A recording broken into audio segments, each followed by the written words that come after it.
If you're a hardstyle fan and you've been listening to this year's music, you must have noticed how quickly the style changed over this year. I mean, sock kicks, PVC kicks, pickaxe kicks, pipe kicks? Who knew what they were before 2023? I mean, apart from sock kicks, those existed in uptempo a while ago.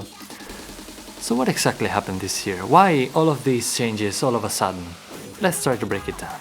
One thing that has to be noted is that lately hardstyle has gotten way more popular thanks to the amount of content made on TikTok about hardstyle and hardstyles in general.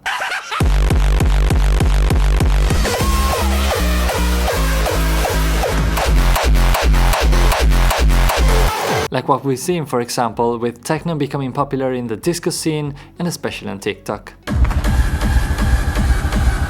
What's so funny is there are a lot of elements taken from hardstyle and brought within techno songs like fills or fake drops. However, the law of TikTok says that if something is going viral, then everything will be revolving around it.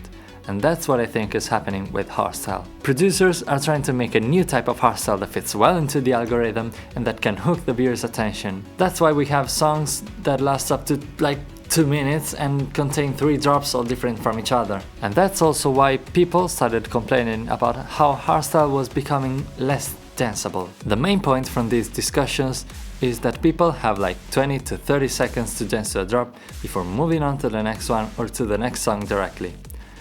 In the whole song, you have less than a minute to dance before moving to the next song. Time to learn how to do this, I guess.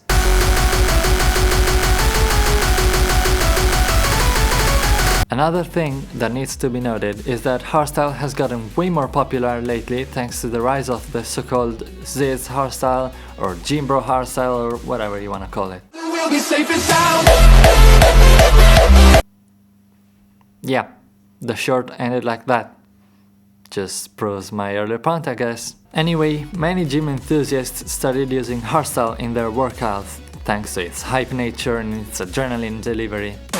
This was a huge boost for hardstyle, but at the same time, if you remember the good old law TikTok, well, that's what happened here too. Thanks to TikTok, Zit style or Zit hardstyle or gym hardstyle or whatever you wanna call it, was born.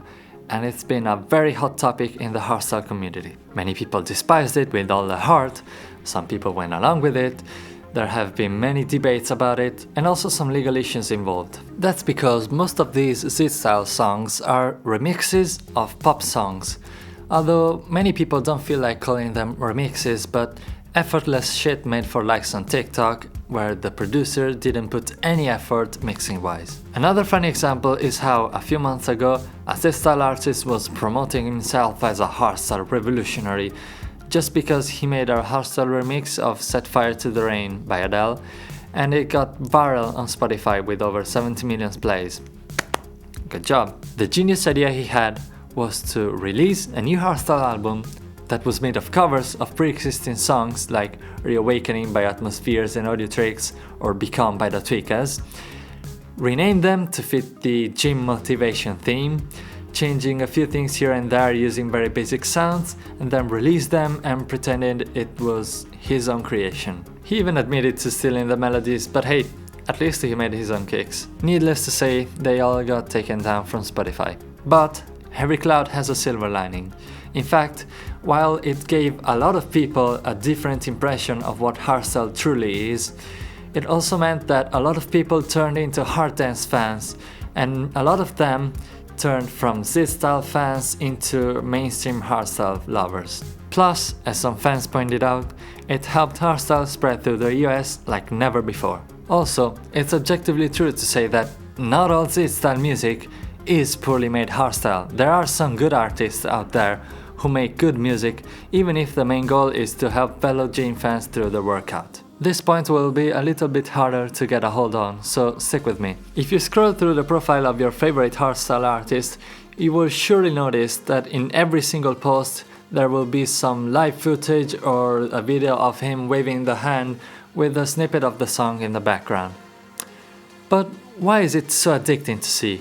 Moreover, did you notice that the parts that they choose to trim out sound complete on their own? What I, along with other hardstyle fans, believe is happening right now is that music is being made so that the artists can create as much content from it as they can. And I'm not saying it just to create rumors, because it happened to me too. Let's take for example this meme that I made a few weeks ago, even though it's Frenchcore.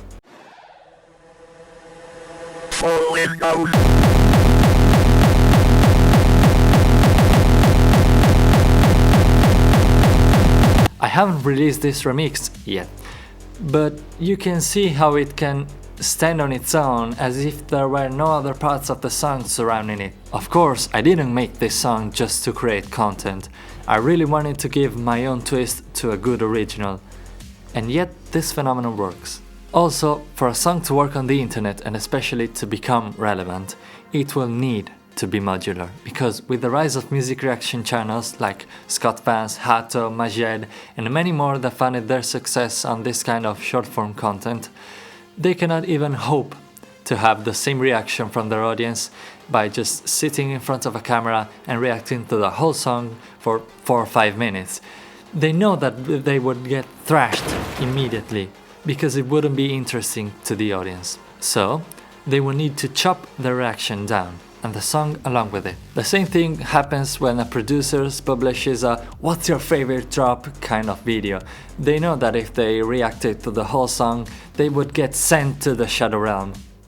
Jimbo. One last thing that I'd love to talk about is how much producers have been experimenting with hardstyle this year. As I said earlier, there have been so many changes to hardstyle this year, with many new sounds making it to the mainstream. But why is that? Future Noise rightfully drew attention to the most important change that happened in hardstyle this year, which is the exponential use of high-energy, fast-paced, drop-focused music in festivals and sets. Since last year, there has been a huge drop in bookings in his area of hardstyle, and a lot of people were confused by that as well.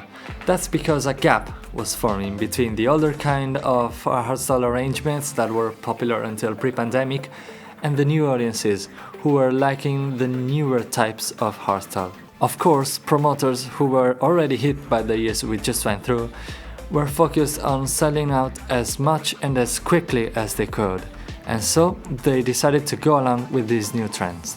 This led to a domino effect, because hardstyle artists now needed to constantly innovate and bring something new, because the only alternative was to be left out, forgotten. And so, seeing the many possibilities being presented right in front of them, producers started experimenting with new sounds, new kick, and especially to try and hit the next big trend, the next big thing.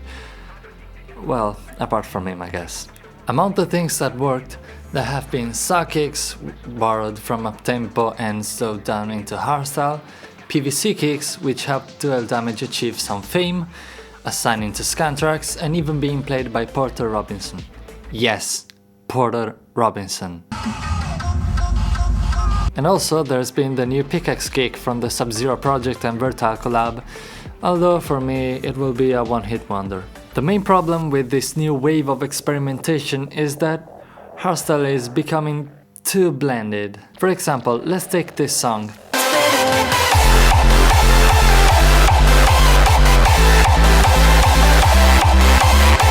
It's a very good song indeed. Now, who made this one? While there are a lot of hardstyle artists that are able to make music representing who they truly are, like Anklebreaker, Solstice or Future Noise, a lot of artists fall into this sort of limbo where they decide to follow these new trends, but at the same time they forget what makes their music truly unique. Also, the song was Gets Better by Jade Key. So, after everything I've said today, the best word that I can use to describe hardstyle in 2023 is innovative. Overall, there has been a lot of new music, and a lot of artists were signed into big labels, which brought a lot of freshness to the scene.